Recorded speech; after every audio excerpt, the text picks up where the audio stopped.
President Trump said yesterday he had a phone call with Venezuela's leader, Nicolas Maduro. Joining us to discuss is Emel Khan, senior White House correspondent for the Epoch Times. So, Emel, good afternoon to you. So in addition to the phone call, President Trump said on Truth Social that the airspace around Venezuela should be considered closed. Maybe we can just start with that. Why do you think Trump is doing this? Dan, good to see you. Yes, President Trump is doing this because he wants to put pressure on Maduro. He wants the easy way. He said it clearly a few days ago that he chooses the easy way, which is basically he doesn't say it directly, but he wants Maduro to resign and leave the country peacefully, because this will decrease the threat coming from Venezuela. According to Trump, Venezuela poses one of the largest national security threats, because of the drug trafficking and its huge role in drug trafficking. It's like a corridor, it's like a hub, logistics hub. And so he wants to end this business, drug trafficking business. He wants to end narco-traffic terrorist organizations. And he sees Maduro as a threat, as the head of these narco-terrorists. And he wants his regime to collapse, but he doesn't say it directly. But according to some reports, we've heard that he asked Maduro to resign. And that's why he is putting pressure, and it's very visible. So that's a very important point you just raised.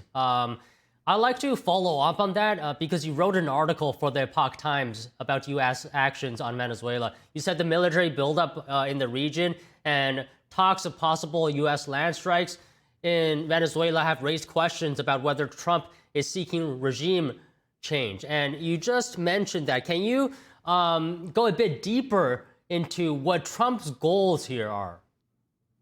Yes, if you ask the president himself or if you ask his administration, they will never say that they want Maduro regime to collapse. But what they are really focusing on, and that's the truth that they have been telling for months, is that they want to stop the threat coming from Venezuela. And they are focusing on that. But many people here would explain, and Washington experts will tell you that if Trump's strikes happen, the land actions happen in Venezuela, the regime will eventually collapse. So they don't see any relationship between like having drug cartel business collapsing, but Maduro regime staying. So they do see that eventually there will be chains of events that will lead to his collapse. But what Trump is trying to say, and he said it indirectly, we didn't say it directly, that I want the easy way. And we believe that the easy way is basically asking him to resign, and he's not doing. So far, he hasn't shown any interest in doing it, but we're going to be seeing something in the next 48 hours because, as we heard at the White House today, the president will be meeting with his national security advisors. He will be meeting with the defense secretary as well as Marco Rubio, his secretary of state, and they will speak about the next steps with respect to Venezuela. Are there any scenarios, or what would they be, that could trigger U.S. land strikes inside Venezuela?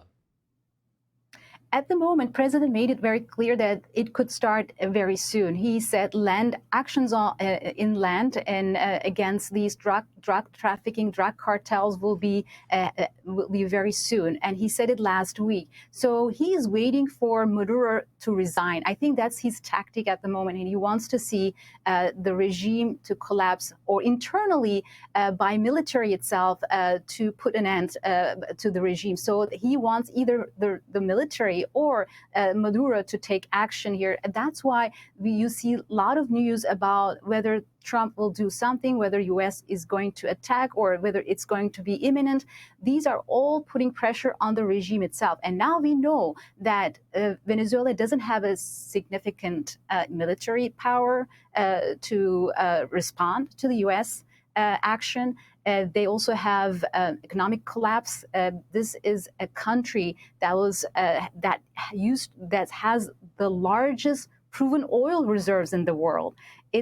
But it cannot produce anything because of the regime's mismanagement over the years. And I would also add that this is one of the best examples of a socialist regime, how socialist regime can actually put its population in danger, because at the moment people are not making any money. They are living in poverty. There's a huge humanitarian crisis, and it hasn't been very useful for the population itself. And I just heard that with the devaluation just recently that happened in the country had led to many people suffer, because now people are making $1 a month salary, $1 a month, and so it is going to collapse because this population does not want the regime. That's what we are hearing from insiders in Venezuela. Okay, Emel, let me just ask you one last question here. How does China and Russia fit into the picture? Are they pieces of the puzzle as well or not? They used to be, because Russia and China have significant interests in Venezuela, and they want the regime to stay. But at the moment, they don't have enough power to respond to American action. When it comes to China, they don't have significant military presence. They have huge economic interest. So China would unlikely to respond to or help Maduro. And in Russia, at the moment, as we know, is in the midst of negotiating a peace deal, and is in touch with the United States, so they don't want to derail this. And it's also has a lot of focus on Ukraine at the moment. So we do not expect Russia to be involved in this as well. And I also hear that Cuba might have difficulty as well. Cuba at the moment is also facing a lot of blackouts. They have issues with energy, as well as in Venezuela. You see a lot of people suffering because of blackouts. They don't have electricity for hours during the day. And if the regime collapses in Venezuela, if something happens soon, I think it will also have an impact on Cuba. That's what we're hearing as well. Okay, Emel, great information today. Thank you very much for sharing.